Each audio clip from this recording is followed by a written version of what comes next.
Your Excellency, President Dr. Mohammed Irfaan Ali, Honorable Madam Justice Alison Roxanne George, Chancellor of the Judiciary and Chairperson of the Judicial Service Commission, Honorable Anil Nandlal, Attorney General and the Minister of Legal Affairs, the Honorable Chief Justice Davendra Singh, Honorable Minister Griffith, Ms. Emily Dobson, Chairperson of the Law Reform Commission, Mr. Maniram Prashad, Chairperson of the Public Service Commission, Mr. Nigel Hawke, Solicitor General, Mr. Charles Fongafat, Chief Parliamentary Counsel, Mr. Arud Gosai, the President of the Bar Association, members of the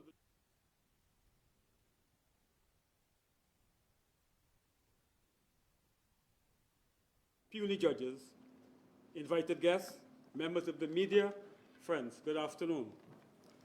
On behalf of His Excellency President Dr. Mohammed Irfaan Ali, I would like to welcome you to the Office of the President, and more particularly to this, the swearing-in ceremony of the most recently appointed puisne judges. As provided by Article 128(1) of the Constitution of Guyana, the President, acting in accordance with the advice of the Judicial Service Commission, shall appoint all judges other than the Chancellor of the Judiciary and the Chief Justice. Therefore, acting under the aforementioned provision, His Excellency President Dr. Mohammed Irfaan Ali will now appoint 6 judicial officers and attorney at law to execute the office of puisne judges with effect from this, the first day of July 2026 in the 57th year of the Republic. Those persons are Suwana Juanita Lovell, Hazina Narifa Bash, Benita Camille Singh, Christel Lambert Mertens, Sunil Scarce, and Mandisa Adana Breedy.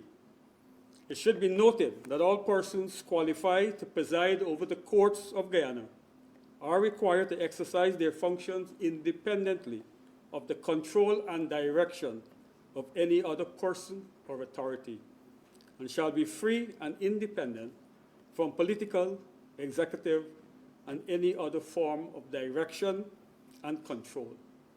And of course, all office holders are expected to be of good behavior during their term of office and in the performance of their duties. And I will invite the aforementioned persons to take the oath of office in the stated order, commencing with Suwana Lovell.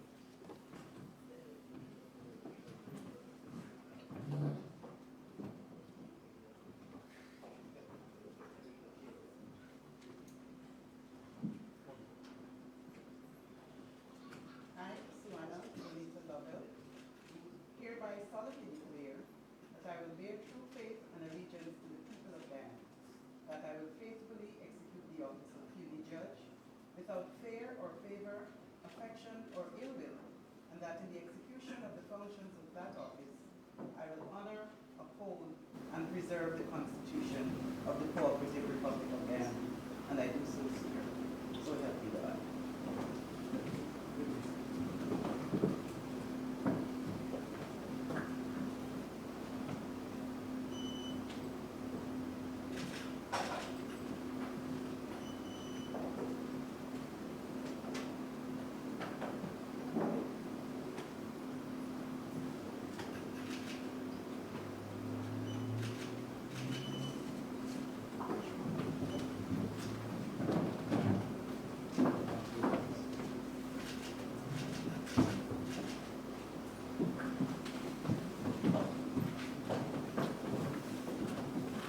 Bash.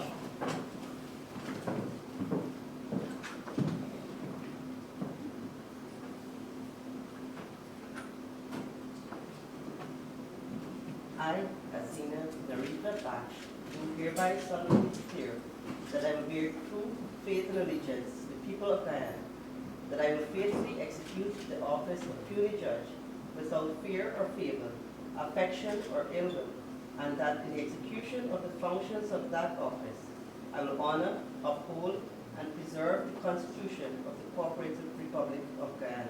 And I do so swear. So help me God.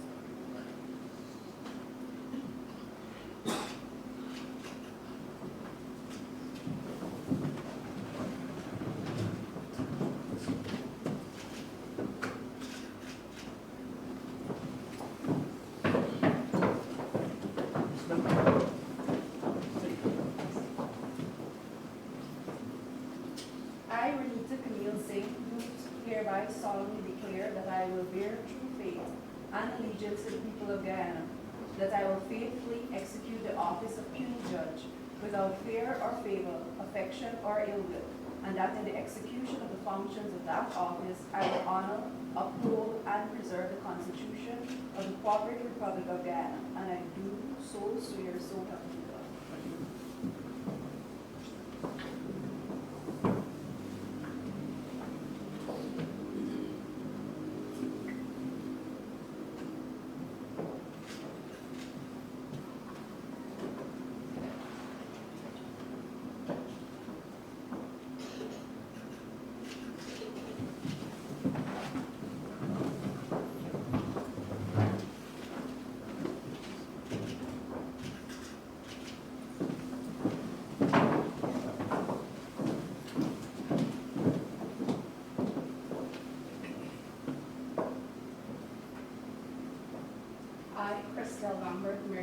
Do hereby solemnly declare that I will bear true faith and allegiance to the people of Guyana, that I will faithfully execute the office of puisne judge without fear or favor, affection or ill will, and that in the execution of the functions of that office I will honor, uphold, and preserve the Constitution of the Cooperative Republic of Guyana, and I do so swear, so help me God.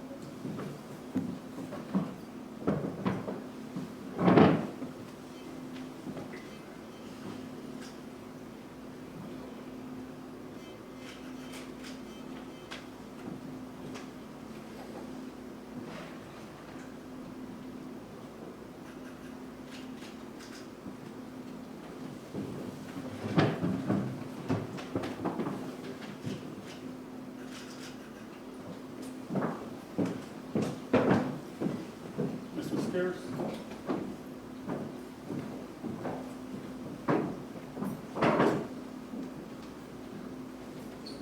I, Sunil Spears, do hereby solemnly declare that I will bear true faith and allegiance to the people of Guyana, that I will faithfully execute the office of puisne judge without fear or favor, affection or ill will, and that in the execution of the functions of that office, I will honor, uphold, and preserve the Constitution of Guyana. And I do so swear, so help me God.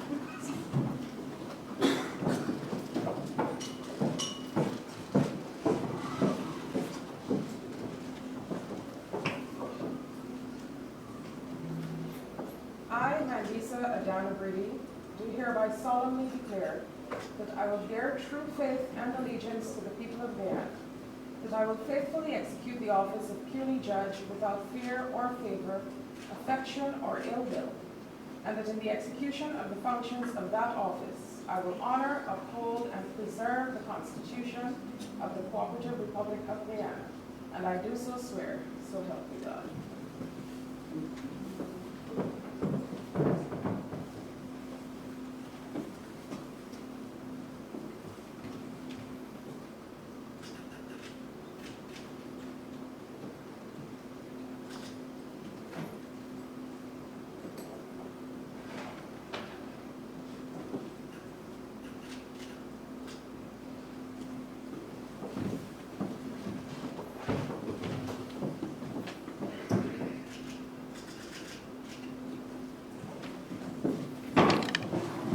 His Excellency the President will now offer remarks.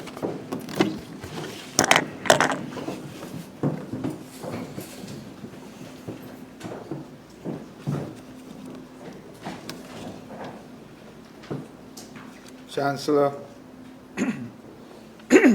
or Attorney General, Chief Justice, members of Cabinet, former Chancellor and Chairman of the Judicial Service Commission, members of the Judicial Service Commission, Chairman of the Bar Association, President of the Bar Association, distinguished members of the legal profession, distinguished family members, ladies and gentlemen. The oath of office that has just been administered to those 6 distinguished members of the legal profession are not mere words uttered for ceremonial effect. They are solemn bonds freely entered into, by which those swearing to them have bound themselves to the Constitution and to the law. The weight of that bond will rest upon their shoulders for their entirety of their judicial tenure. The appointment of 6 puisne judges to the bench at a single sitting is a significant development. But this is not the first time that such a large batch of puisne judges has been sworn in. In 2024, 10 new such judges took the oath of office. The swearing in of 6 more judges today reflects a deliberate and necessary effort to strengthen the capacity of our judiciary to meet the demands of an increasingly rights-conscious society, where citizens are more aware of their entitlements and more willing to seek judicial redress. The executive branch has fulfilled its constitutional duty in facilitating these appointments, recognizing that a well-resourced judiciary is indispensable to the rule of law. But while the government has provided the mechanism of your appointment, it does not and shall not direct the exercise of your judicial function. To those to whom the oath of office has been administered, I say that you have now entered an office of solemn responsibility. The authority you wield is not your own. It is derived from the Constitution. You are now arbiters of right and wrong, guardians of fundamental freedoms, and interpreters of the law. The oath you have taken represents a sacred trust. A former Chief Justice of Australia had this to say about the oath, and I quote, "It precludes partisanship for a cause, however worthy to the eyes of a protagonist that cause may be. It forbids any judge to regard himself or herself as a representative of a section of society. It forbids partiality, and most importantly, it commands independence from any influence that might improperly tilt the scales of justice. When the case is heard, the judge must decide it in the lonely room of his or her own conscience, but in accordance with law. That is the way in which right is done without fear or favor, affection or ill will." End of quote. It is to the judiciary that a common man and woman reposes their confidence. It was once said that, and I quote, "The judiciary is the last hope of the common man. If that hope fails, then the society is doomed. End of quote. This statement must remain at the forefront of your minds. For the ordinary citizen, the courthouse is often the final refuge against oppression, injustice, or the overreach of power. When they enter your courtroom, they place their trust in you, not as representatives of the state or any body or any group, but as impartial guardians of their rights. That trust, so freely given, demands a particular kind of mind. It demands a mind that is disciplined, principled, and unmoved by transient currents of popular sentiment. What, then, is expected of the judicial mind? First, the judicial mind is a mind trained in discipline, anchored in principle, and fortified against changing popular opinion or political convenience. Again, it was once said, and I quote, "Four things belong to a judge: to hear courteously, to answer wisely, to consider soberly, and to decide impartially." End of quote. Second, the judicial mind must seek fidelity to the law. Lord Atkin reminds us, and I quote, "The laws are not silent. They may be changed, but they speak the same language in war as in peace." End of quote. Your duty is to uphold the law even when the prevailing winds of public sentiment press against it. Third, the judicial mind must be independent. As the Indian jurist, Justice P.N. Bhagwati reminded us, the concept of independence of the judiciary was not limited only to the independence from executive pressures or influence, but also from any other pressures or prejudices. Fourth, the judicial mind is also a humble mind. It acknowledges the limits of its own knowledge.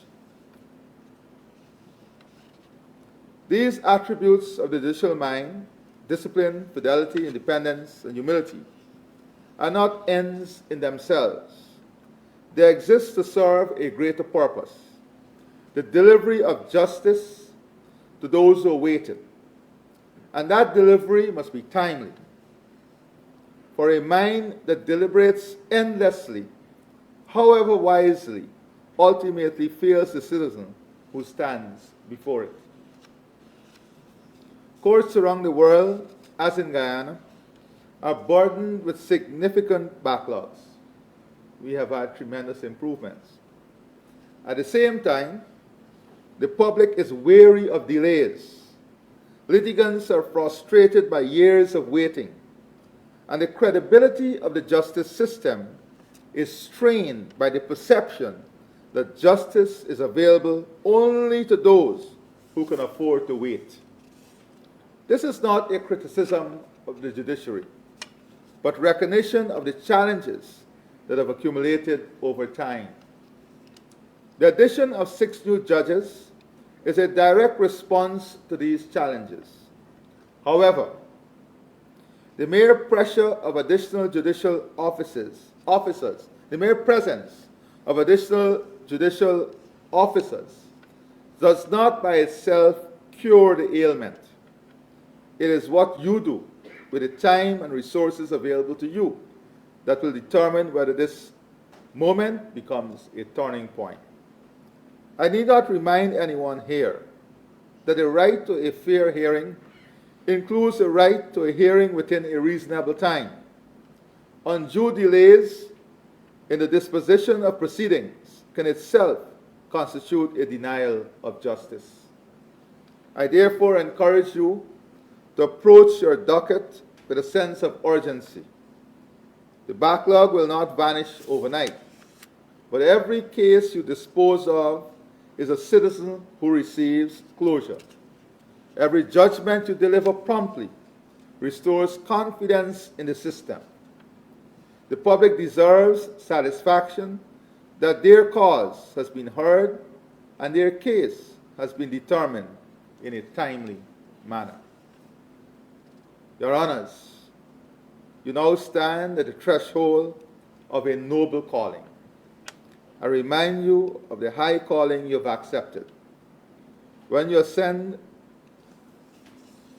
to the bench, remember that your decisions will echo through the lives of litigants, their families, and their communities. Render them with courage, with clarity, and with compassion. And render them with expedition. The people have waited. Delays must be curtailed, and the promise of timely justice must be fulfilled. Your Honors, I have every confidence that you will rise to the occasion.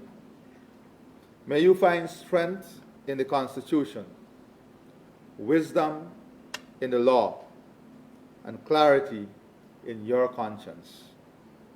May your time on the bench be marked by integrity, industry, and independence.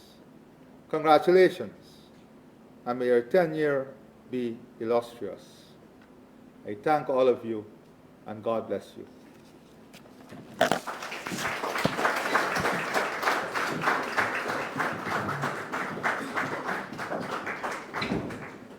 I now invite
I have not received anything officially other than what is in the media.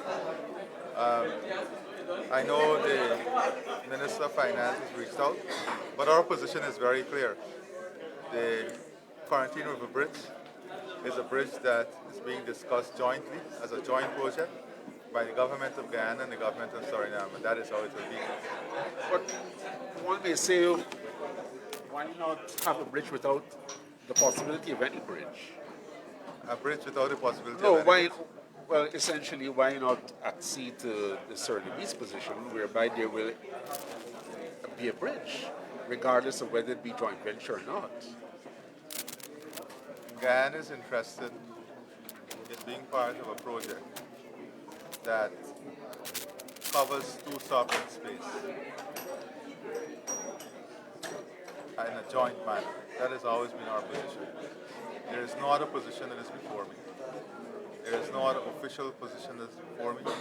There is no other official request that is before me. So your question is based on the only official position I know. And that official position is a joint project between the government of Guyana and the government of Suriname. Sure. If any other request is made, then at that time I'll be in a position to pronounce on it. And you can rest assured that I'll pronounce decisively on it. Have you had an update though on the use of the Quarantine River? We addressed this before, Shabba. I know, but I have all not things are received progressing. any complaint from any of the operators from the river on any challenge of recent.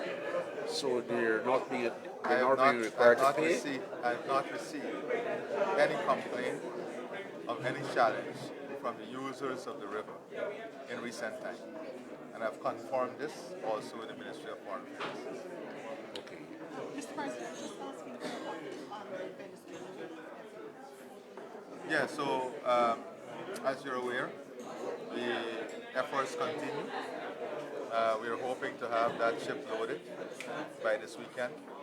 I know it's almost over 100 containers, and we are also coordinating for most of the CARICOM countries. So a lot of the CARICOM countries are also going to be supporting, and Guyana is coordinating our support. How many CARICOM countries have actually wired money to Guyana or financially committed? I have to check on that, but quite a number of them have committed. I don't know how many of them would have already transferred resources, but I know there's a lot of commitment. And Car Power Ship, what's going on with that in terms of sealing a new deal for the power ships? I don't understand. There should have been an agreement. No, you're talking about the Car- renewal. Yes, the Yes, renewal. I think there is a renewal, and the renewal is completed. I think it should have been completed by now. The team was trying to negotiate it, but it's completed at the same rate of the existing ship. So there are no changes to the numbers. The rate, I think there was a request. You know, the last time we went out, the first ship we got, we were able to negotiate at a specific rate. The second ship was at a different rate. I think it is that the latest rate, which is the rate of the second ship that is being used. Okay. Nothing above that rate. And when are you likely to have any consultations with the opposition leader on the appointment of a new police service commission? We know many of the members have passed on, they've died, and also for a substantive chancellor. Can I chief remove justice. this thing from your shirt? It's keeping you, it's a string. Yes. Sometimes I pull it and I pull your shirt. No, but yes, sir. Yes. So when are you likely to have any consultations with the opposition leader on the substantive appointment of a chancellor, chief justice, as well as a new police service Well, commission? you know, as you're aware, I had already expressed through a letter to the then opposition leader my intentions are